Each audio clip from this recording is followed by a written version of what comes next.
अस्सलाम वालेकुम नाज़रीन, मैं हूं हकीम शाहिद। वेलकम करता हूं आपको अपने चैनल पर। उम्मीद करता हूं आप लोग खैरियत से होंगे। एक बार फिर एक नई वीडियो के साथ और एक नए नुस्खे के साथ आपकी खिदमत में हाजिर हूं। आज का नुस्खा जो लेकर आपकी खिदमत में हाजिर हुआ हूं, ये एक तरियाक है सांप के जहर का।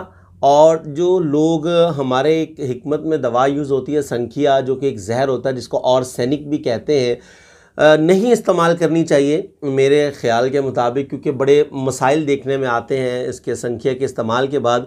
लेकिन अगर खुदा न खास्ता संखिया खाने के बाद कोई रिएक्शन हो जाता है या मतलब उसके जहरीले असरात आ जाते हैं, तो उससे कैसे बचा जा सकता है।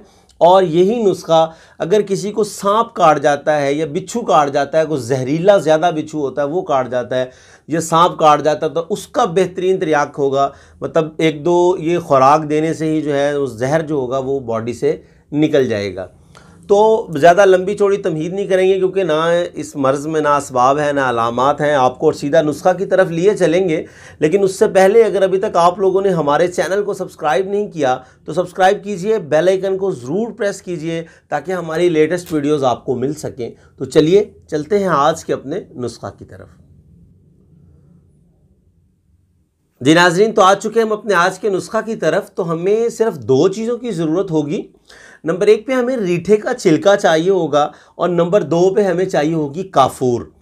अब ये दोनों चीज़ें आपने कितने वज़न में लेनी है। छिलका रीठा जो है ये आप लेंगे 50 ग्राम, काफूर जो है ये आप लेंगे 10 ग्राम। आपने किसी भी हावन दस्ते में डाल के इसको कूटना है अच्छे तरीके से, ताकि ये दोनों चीज़ें जो हैं ये यकजान हो जाएं। अब ये जैसे ही यकजान होंगी तो ये थोड़ी सी जब कूटेंगे आप इसको तो ये थिक हो जाएंगी, जैसे आटा गूंदा हुआ होता है ये ऐसे हो जाएगी। तो फिर उसके बाद आपने क्या करना है कि आपने इसकी गोलियाँ बना लेनी है। जैसे काली मिर्च होती है, जितनी मोटी काली मिर्च होती है इतनी ही आपने इसकी गोलियां तैयार करके रख लेनी है। अब ये नुस्खा जो है बहुत ही ज़बरदस्त और मुजर्रब है, और ख़ास तौर पे उन भाइयों के लिए जो चकूक में रहते हैं, जो देहात में रहते हैं, जहाँ पे सांप वगैरह और इस किस्म की चीज़ें जो होती हैं, हशरात जो होते हैं जो काट जाते हैं, जहरीले होते हैं, उनके लिए ये बहुत ज़बरदस्त चीज़ है। आप इसको बना के रख लें घर में। अगर किसी के साथ भी कोई मसला हो तो कोई इतना महंगा नुस्खा नहीं है, आप ये फ़ी सबीलिल्लाह भी लोगों को दे सकते हैं। और इंशाअल्लाह बहुत ही ज़बरदस्त नुस्खा है और फौरी तौर पर असर पजीर होने वाला है। मतलब कि तरियाक बन जाता है फौरी तौर पे, जहर के जितने भी असरात होंगे वो तमाम के तमाम निकल जाएंगे। सेम इसी तरीके से अगर कोई संखिया का इस्तेमाल कर लेता है या कोई जहरीली मतलब ऐसी कोई चीज़ इस्तेमाल कर ली है जिसकी वजह से अंदर बहुत ज़्यादा, क्योंकि संखिया जो है अंदर से कटाई शुरू कर देता है, कटिंग होना शुरू हो जाती है।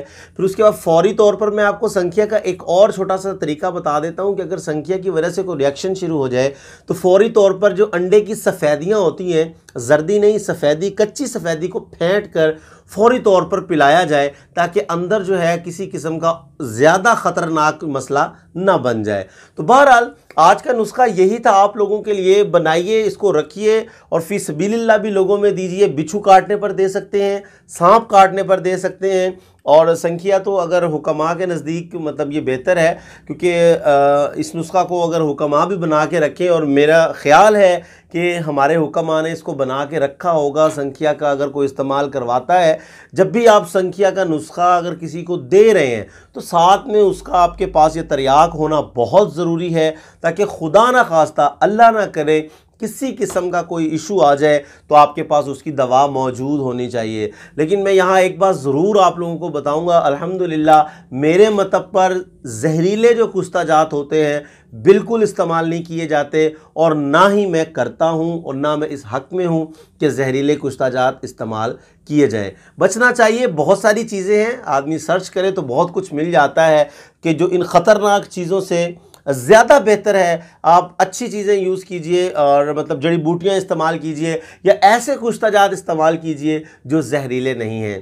तो अब बात करते हैं इसकी, जो नुस्खा हमने तैयार कर लिया तो इसकी मिकदार खुराक हमने क्या रखनी है। तो आपने एक गोली से 2 गोली तक इसकी बवक्त ज़रूरत इस्तेमाल करवानी है।